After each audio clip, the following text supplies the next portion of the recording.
ustedes que están jóvenes quizá no sea familiar la persona que aquí se proyecta su imagen, pues fue el querido maestro Efraín Hernández Xolocochi, y quizá el lema, el postulado, decía él, más importante que nos transmitió, sobre todo con el ejemplo, pues es entender para transformar. Y tomando en consideración ese postulado, vamos a hacer algunos comentarios pues generales sobre la importancia del concepto de agroecosistema en la investigación biológica en general, también antropológica y ya en particular en la parte genética y botánica. Quiero aprovechar unos segundos para dedicar esta sencilla presentación a la memoria de otro muy querido maestro para muchos de nosotros, no solo para mí, que murió hace unos cuantos días, el doctor Abel Muñoz Rosco, quien también fue mi profesor en experimentación agrícola y en el curso de resistencia a sequía, un líder en esta temática sin duda, pero sobre todo un ejemplo de sencillez humana, de calidez humana también. A su memoria vamos a platicar sobre este tema. Y bueno, aquí hay una afirmación que consideramos muy importante, porque estando a cargo del Banco Nacional de Germoplasma Vegetal, que se ubica en Chapingo, pero no es de Chapingo, es de México, y contamos con la participación muy valiosa de colegas de 27 instituciones, pues la UNAM, el Politécnico, el CICI, entre otras muchas, pero también contamos con la participación de representantes de 6 comunidades indígenas, con los Mazahua, particularmente con las mujeres, en el área del Totonacapan, en la zona náhuatl, en la Sierra Norte de Puebla, con los mayas, con los mixtecos, entre otros grupos originarios de esta región del mundo, que con el paso del tiempo pues se llama México.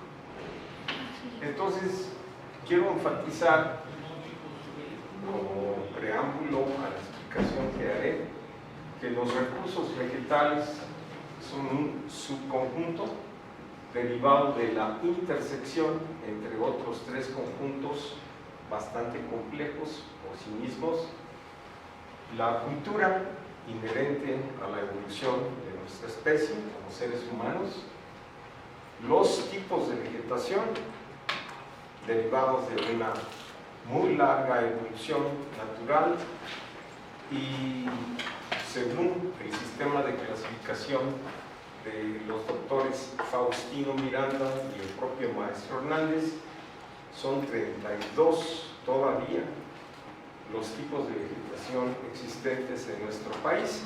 Algunos de ellos ya solo de manera muy fragmentada, como la selva alta perennifolia, que hasta hace unas décadas era el tipo de vegetación más complejo.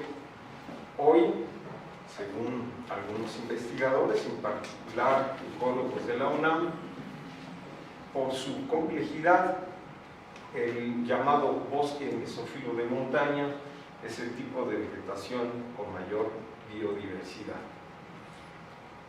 Con las letras ME,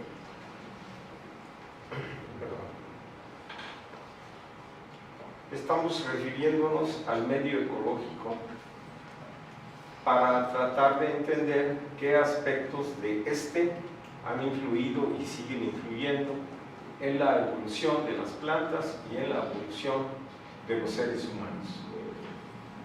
Hace aproximadamente 2 años, más o menos, tuve pues, la oportunidad, el honor de estar en la inauguración de uno de los 46 laboratorios nacionales apoyados por el CONACYT en la UNAM.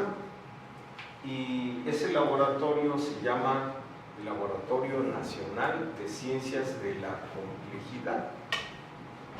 Un poco antes se había inaugurado el Laboratorio Nacional de la Sostenibilidad. Y en este último, al final de la exposición, por pues, físicos y matemáticos, gente muy destacada, pues pedimos permiso para poder utilizar parte de la infraestructura de dicho laboratorio, y el doctor a cargo me dijo, sí, la única condición es que estén estudiando algún fenómeno complejo. Y le respondimos que pues, en Chapingo tenemos interés en las plantas, pero quisiéramos abordar la investigación en términos integrales, y por esa razón mencionamos la palabra agroecosistemas. Creo que hay pocos fenómenos tan complejos como lo son estos, porque además de las interrelaciones entre las plantas, no siempre domesticadas, no siempre cultivadas, algunas son toleradas, son fomentadas, son arbences, como los quelíteres. Esa complejidad de interrelaciones entre las plantas y el clima, y entre el clima, las plantas y el suelo, y al final los seres humanos, hacen de estos agroecosistemas uno de los fenómenos más complejos y difíciles de abordar. Entonces, quiero resaltar que no es lo mismo conservar solo el germoplasma vegetal, las semillas, los meristemos, los granos de polen, las plantas completas en algún jardín etnobotánico. Lo que nos interesa es entender la dinámica de los agroecosistemas para poder proponerle a los campesinos responsables de esos agroecosistemas algunas acciones conducentes al incremento de la sustentabilidad de los mismos y, si es posible, al incremento del entendimiento de estos agroecosistemas. Bueno, pues ahí está una imagen del doctor Carl Sagan, creo que todos conocemos, y nos habla de la importancia de entender la complejidad de ese fenómeno al que llamamos vida, que es la resultante de miles, 4.000 o millones de años o quizá más de evolución. Y al respecto nos indica que en comparación con la materia inorgánica, la materia orgánica requiere de mucha información, de muchos párrafos para poder incluso solo describirles, ya no digamos para entender su evolución.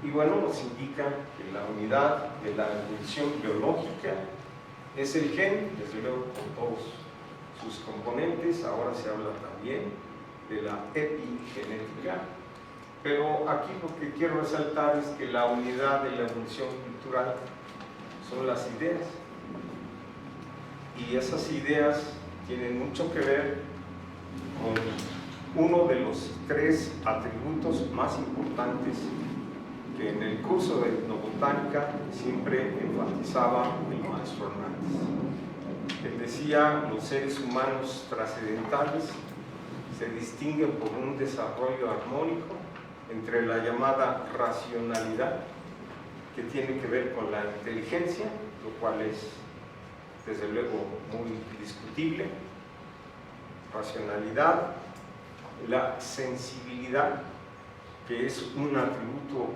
humano muy importante porque nos hace expresar lo que sentimos ante una injusticia, por ejemplo, o a cierto tipo de música, cierto tipo de conducta, hace evidente nuestra sensibilidad.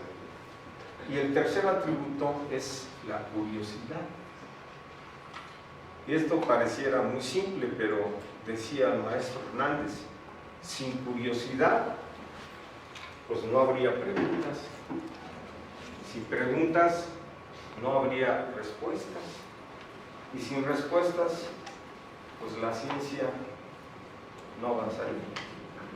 Estaríamos estancados. Pero eso me hace recordar alguna ceremonia de graduación aquí en el colegio, donde una compañera, pues con un grado de sensibilidad evidente, agradeció los conocimientos adquiridos aquí. Dijo, conozco gente muy sabia en el colegio, pero lamentablemente no todos esos sabios tienen un trato humano correspondiente. Y el maestro Hernández, el doctor Abel Muñoz, aquí está uno de sus más distinguidos discípulos, el doctor Amalio, y esas personas lograron conjuntar esos tres atributos que he mencionado. Algunos los hacen evidentes, pero por separado. Entonces, pues aquí hay información que no voy a leer, simplemente es para enfatizar que es de una enorme complejidad del ser humano, y cuando el ser humano está involucrado en los agroecosistemas, tiene que estar involucrado, pues las interrelaciones se hacen mucho más complejas. Bueno, aquí está, más que una definición, pues es una idea que trata de enfatizar que en los agroecosistemas, además de las plantas y los organismos vegetales, pues están los animales, incluyendo los microorganismos de los que hablaré enseguida.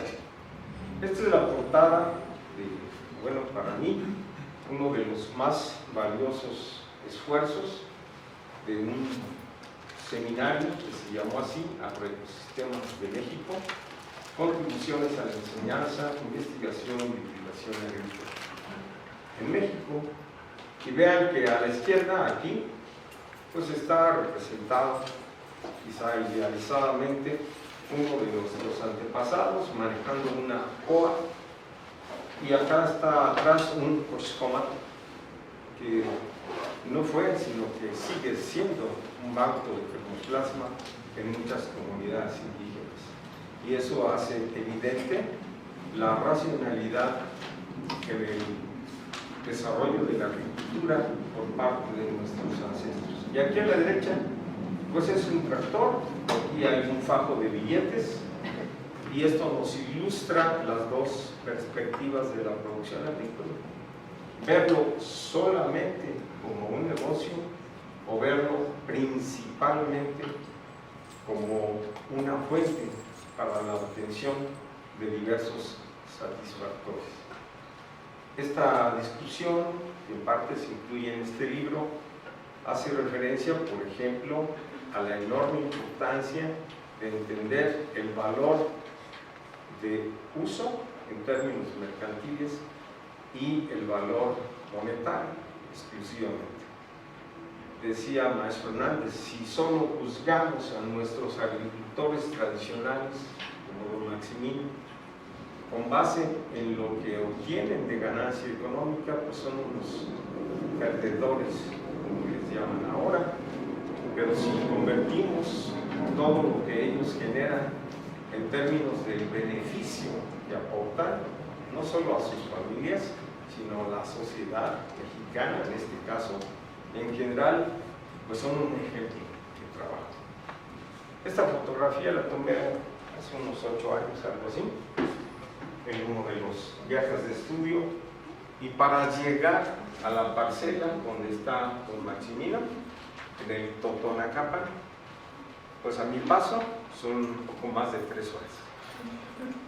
La última vez inicié el viaje al amanecer, a las 4 de la mañana, y pues me caí, me levanté, pero llegué, y al amanecer se escuchaban pues las risas de los jóvenes alumnos, como es común, pero cuando llegaron, los que llegaron, no todos llegaron, pues buscaron una piedra y una sombra para poder sentarse, y empezar a preguntarle al campesino qué siembra y cómo lo siembra, lo que es común.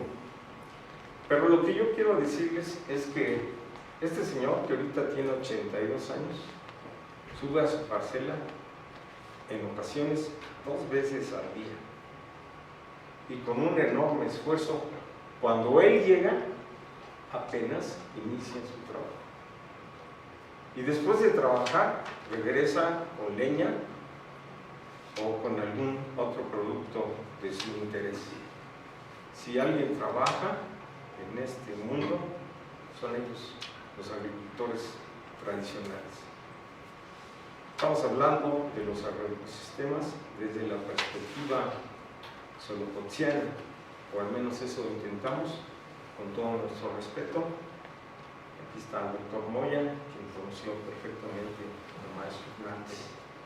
Y solo como un ejemplo, desde el punto de vista de la energía, del flujo de energía en agroecosistemas tradicionales, en un trabajo clásico, que por cierto tradujo el maestro del inglés al español, que se publicó en la revista Scientific American hace muchos años, pero sigue siendo vigente.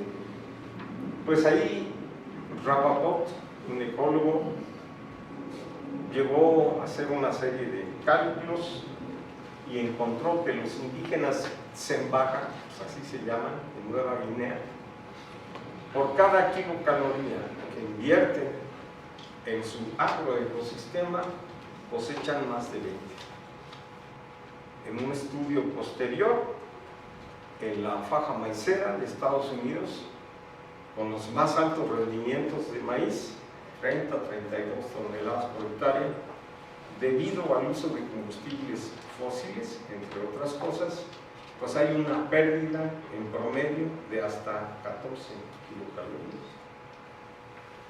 Entonces son agroecosistemas, son monocultivos altamente productivos, pero dudosamente sustentables.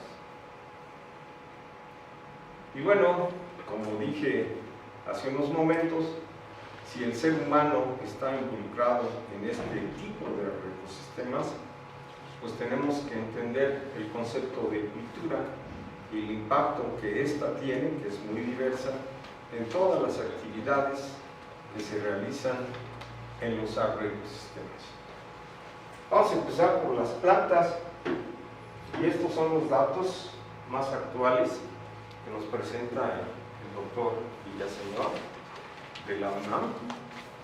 Tampoco lo voy a leer, solo quiero enfatizar el número de especies vegetales vasculares. Pero si sumamos a estas las especies no vasculares, tal vez México no estuviera en el 5º lugar en biodiversidad, según la CONABIO, sino quizá en el 3er lugar.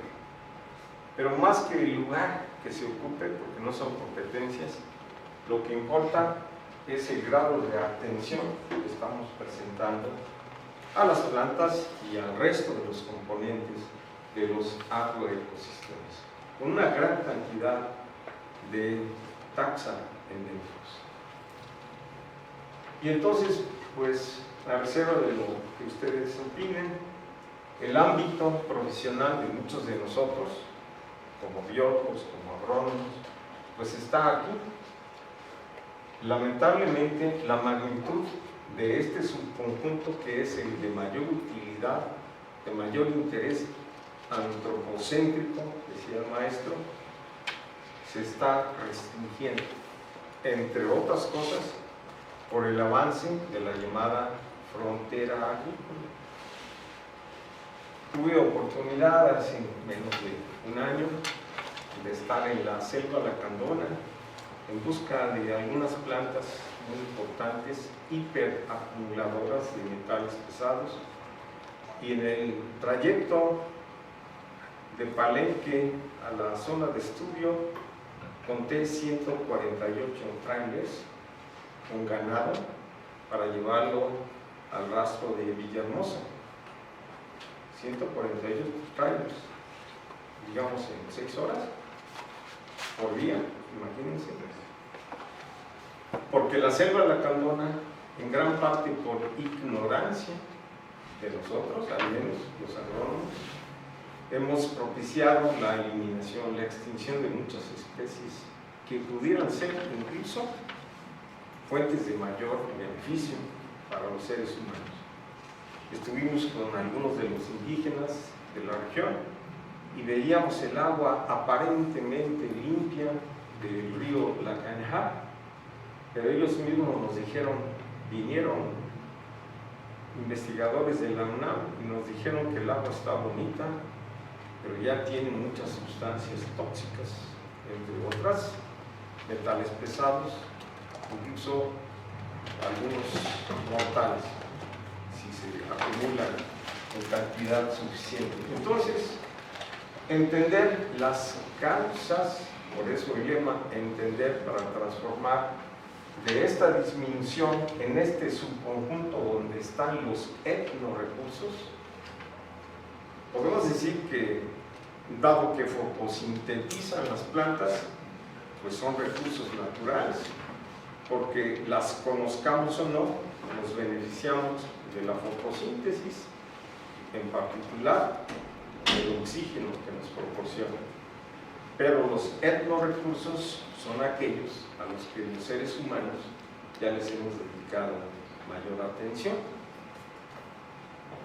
Y bueno, aquí ilustrando, para dar a entender la importancia de ampliar la magnitud de este subconjunto, pues el papel de la mujer.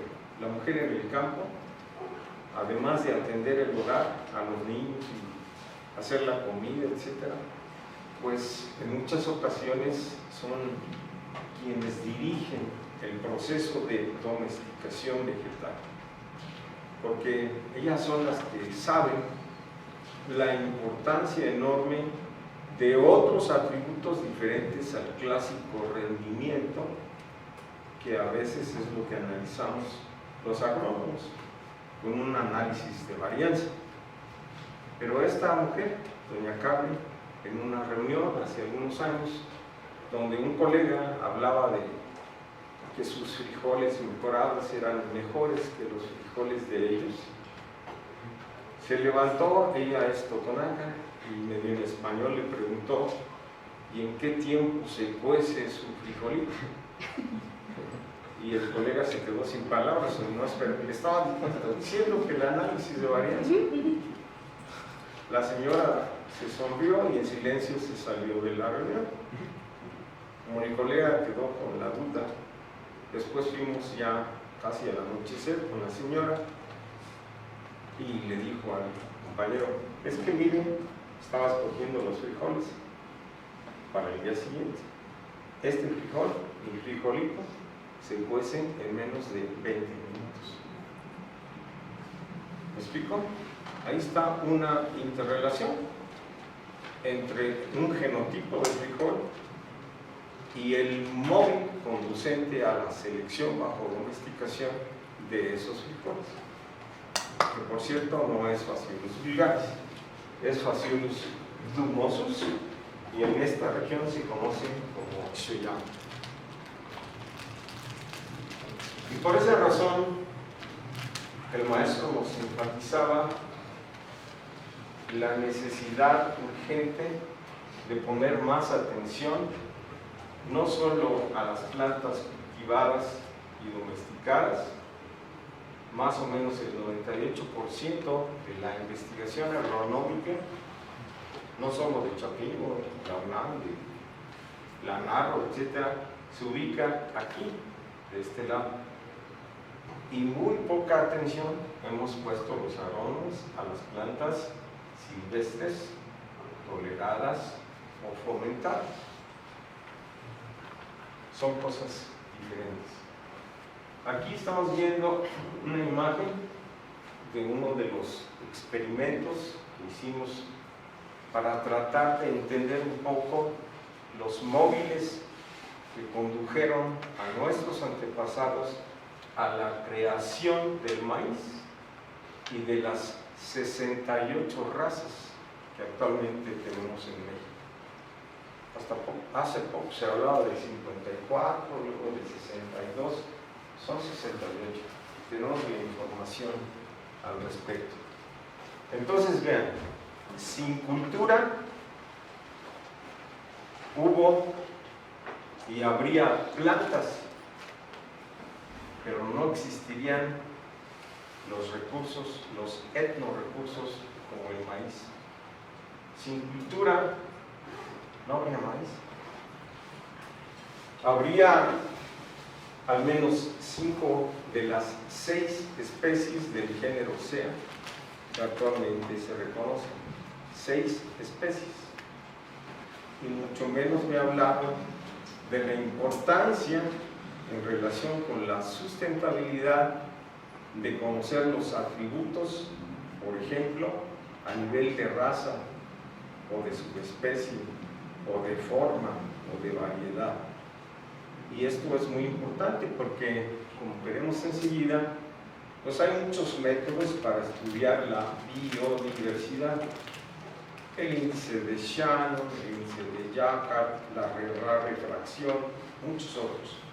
Pero el nivel al que hasta ahora se han aplicado es insuficiente para entender a la agrobiodiversidad. Aquí hay una anécdota muy famosa en el mundo que nos narra el maestro Hernández al estar colectando germoplasma de maíces harinosos, sobre todo en Tlaxcala, donde él nació. Pues platicó con un anciano que estaba en ese momento seleccionando la semilla del próximo ciclo y veía ahí maíces de colores azul, blanco, amarillo, rojo y algunos frijoles de otras especies, semillas de otras especies. Y el maestro Hernández le preguntó al campesino ¿cuál es el mejor maíz? Él hablaba un poco fuerte, ¿no? El campesino le dijo, pues el blanco. Ah, y entonces, ¿por qué no siembra blanco nada más en nuestra revoltura? El anciano sonrió y levantó la vista y le dijo al maestro, ¿usted sabe cómo va a llover este año? Pues ya yo soy agrónomo, no soy Dios. Pues por eso. Porque yo tampoco lo sé. Y si la lluvia es escasa o se retrasa, pues voy a cosechar al menos el maíz rojo y el azul, porque son más breves. Si llueve bien, pues cosecho bien, de todo. Pero mi familia y yo tenemos que comer. Entonces, ven qué interesante está la tesis del doctor Agustín López Herrera, quien contribuyó a entender la importancia de la variación en color, que hoy le podríamos llamar un marcador, con el ciclo que requiere cada raza de maíz. Normalmente, no sé si siempre, pero normalmente los maíces de color blanco son más lentos, son más tardíos, y los de otros colores van siendo cada vez más precoces. A mí se me hace eso una contribución, porque si las mazorcas o los frutos fueran del mismo color, necesitaríamos un análisis molecular para poder decidir cuál sembrar. Entonces no llevaron genotecnia nuestros antepasados, pero su inteligencia les ha permitido desarrollar. Esta quizá fue la primera causa, decía solo el móvil conducente a la creación de un maíz. Esta palomita, como le llamamos ahora, es de teosinte, no es de maíz, concretamente de SEA mexicana. Vean, aquí están los propágulos.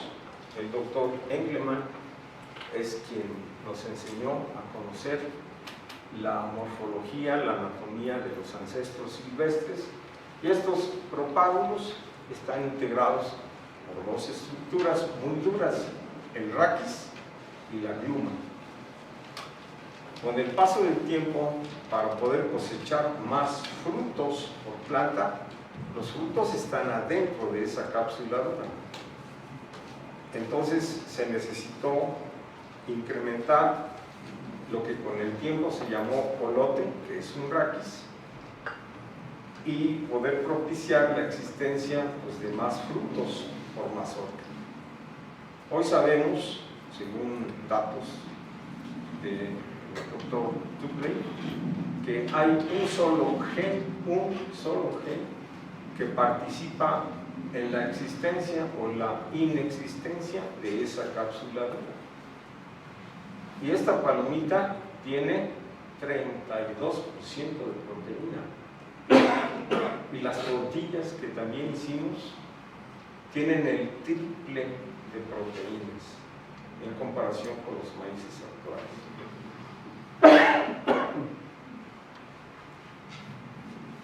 Bueno, pues siempre cuento esta anécdota porque es pertinente. Hace muchos años el maestro estaba en su escritorio, ahí en su cubículo, trabajando. Estábamos platicando con él, algunos compañeros, y llegó un alumno y le dijo: maestro, me dejaron una tarea sobre los centros de origen de las plantas cultivadas y quiero que por favor me diga de dónde es originario el trigo. Y el maestro le dijo: no sé. ¿Y la papa, maestro? No, pues tampoco sé. Este muchacho muy prudente, ¿no? Le dijo: pues yo vine con usted porque me dijeron que usted sabía. Entonces ya se enojó el maestro, se levantó y le dijo: ¿a cuál de las 80 y tantas especies del género Solano te refieres como papa? Porque Solano tuberoso tuvo su origen pues por acá, en el llamado octavo centro, pero hay papas mexicanas como el Solanum denisum y muchas otras. ¿Cuál papa? ¿Cuál trigo? No solo hay especies diferentes, sino que su ploidía es diferente. Y esa ploidía tiene que ver con la forma particular de utilizar ese germoplasma. Lo que quiero decir es que también los agrónomos necesitamos entender la evolución y la clasificación de las plantas. A veces se toma como un dato curioso y relevante el nombre científico, pero es muy importante. Y bueno, para tratar de ser consecuentes con esta perspectiva, al inicio les presenté los datos que nos dio el doctor Villaseñor sobre el número de especies, 23.314 especies vasculares. Pero según diversos estudios de colegas de la UNAM, pues está el doctor Bay, Edelmira Linares, Javier Caballero, muchos otros compañeros, solo alrededor, en promedio, utilizamos en México 125 especies. Si ahorita diéramos unos minutos para que cada quien elaborara una lista de las plantas que utiliza con mayor frecuencia, pues más o menos esa sería la cifra. Un colega de Oaxaca me decía: no, en mi pueblo sabemos más, conocemos, utilizamos más plantas. Bueno, pues multiplíquenlo por 10. En lugar de 125, 1250. Pero ¿cuánto representa eso? Y si sumamos a las especies no vasculares, es alrededor del 0.8, o sea, ni el 1% de la diversidad vegetal.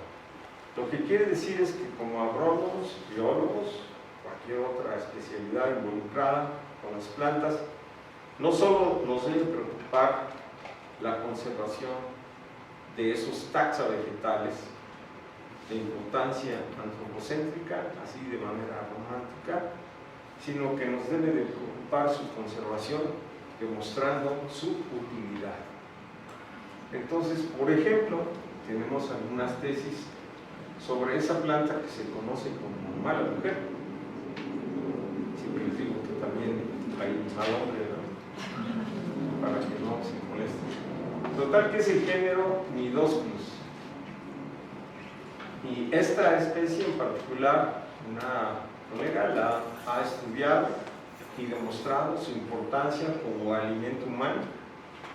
se comen las flores, pero también las semillas, en la mixteca en particular, hervidas o tostadas.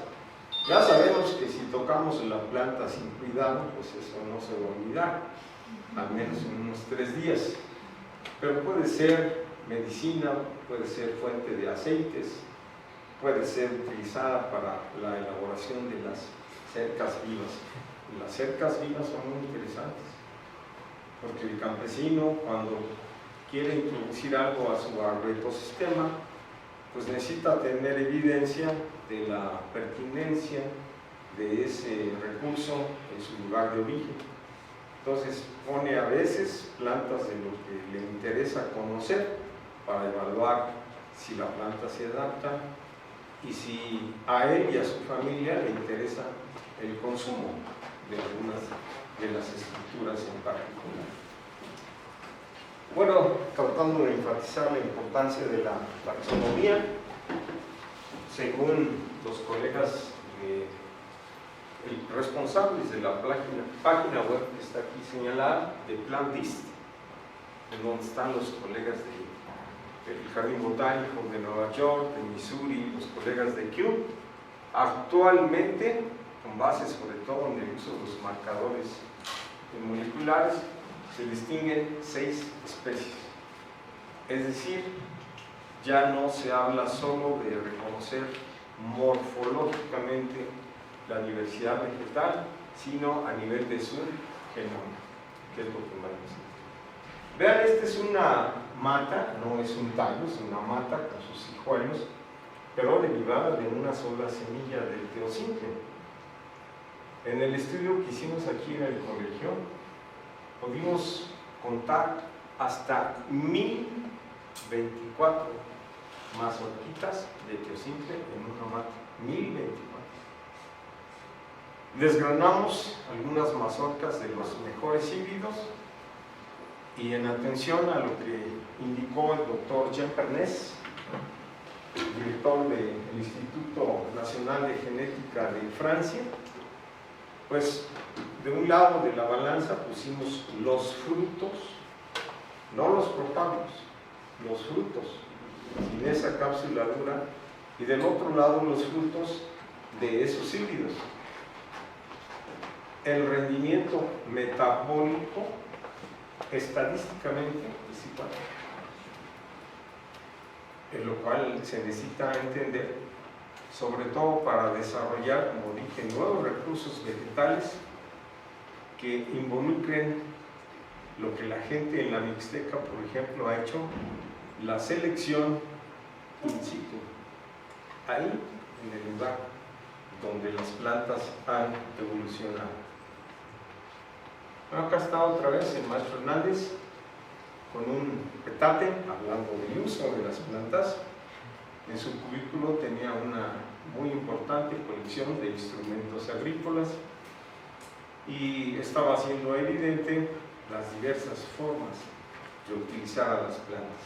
Y aquí, de manera muy sintética, 2 puntos de vista, 2 argumentos relativos a la importancia de la diversidad genética vegetal, que es lo que pretendemos conservar, por ejemplo, a través del mantenimiento de la viabilidad de las semillas llamadas ortodoxas, es decir, que podemos deshidratar por abajo del 5% y que podemos inclusive someter a temperaturas tan bajas como menos 20 grados Celsius y humedad relativa inferior a 15%, que es lo que hacemos en el cuarto frío del banco de germoplasma para mantenerlas vivas al menos un siglo.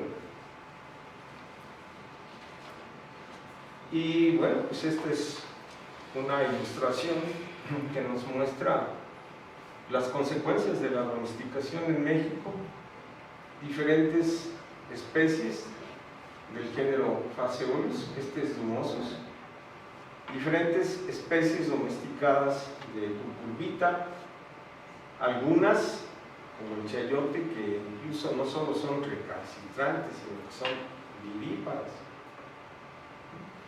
y algunas, entonces, aparte de este germoplasma, lo podemos conservar in situ, pero otro lo tenemos que conservar ex situ.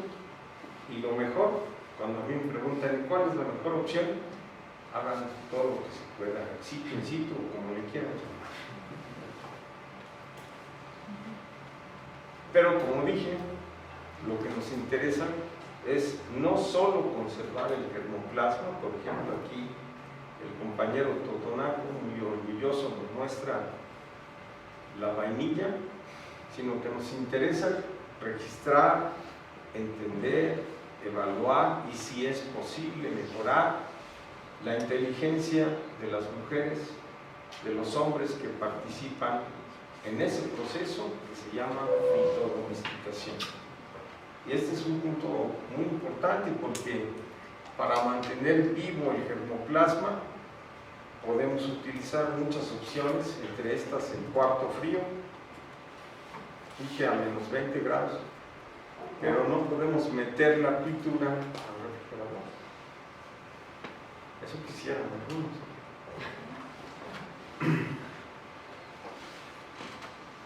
Es preocupante en muchas regiones. Desde luego hay que darle mérito a la mujer, ya dije, después de muchas cosas, entre otras hacer las tortillas diario, a veces 3 veces al día. Se dice fácil, pero es bastante difícil. Y cada vez se nota más, incluso en el ámbito rural de México, la venta de tortillas industrializadas y motocicletas. Cuando hicimos este estudio relativo a la evolución y creación del maíz, intenté hacer los experimentos en el Laboratorio Nacional del Maíz del INIFAP, que todavía estaba allá en Chapingo. Pero los aparatos y los protocolos no nos permitieron efectuar ese experimento. ¿Por qué? ¿Quién sabe hacer tortillas? ¿Nadie sabe hacer tortillas? ¿Qué pasa cuando el nixtamal se pasa de cocción? Chiclosos. Sí, como chicloso, ¿no? Y estoy hablando de tortillas de verdad. Ni siquiera por máquina, a mano.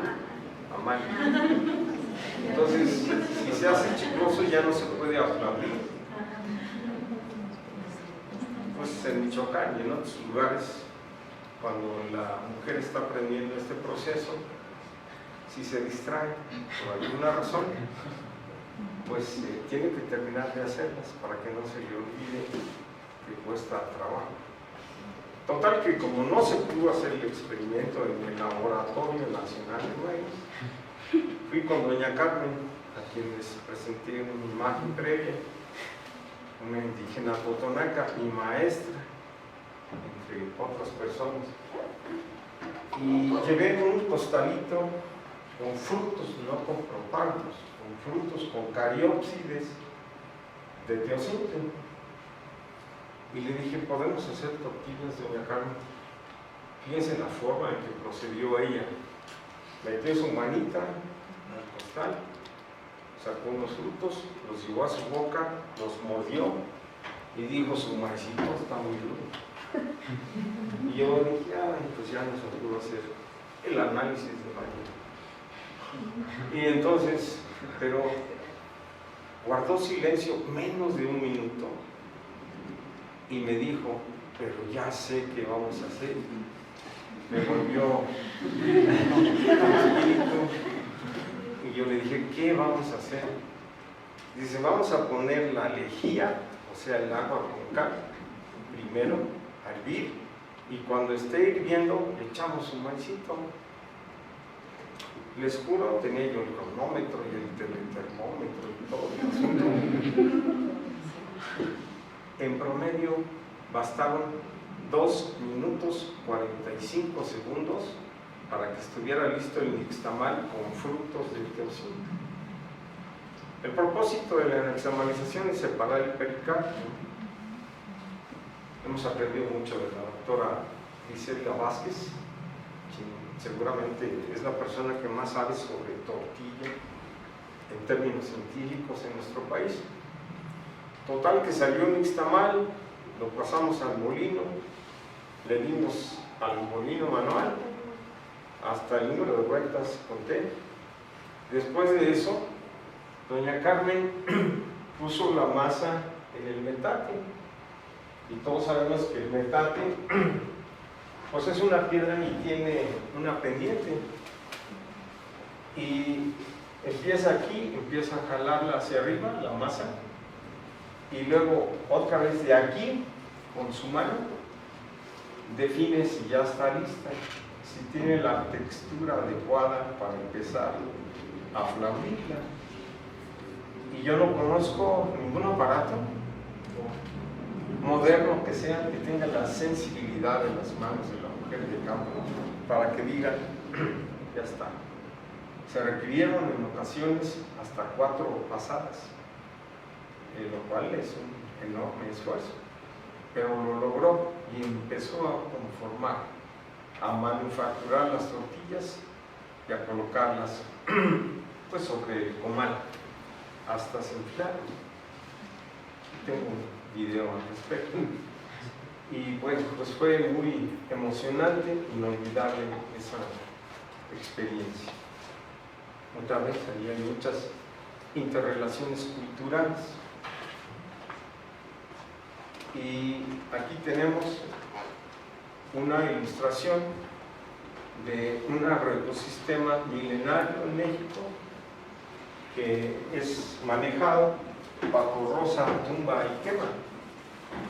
Y a veces se le critica a estos campesinos porque dicen que están acabando la selva, sobre todo por las quemas.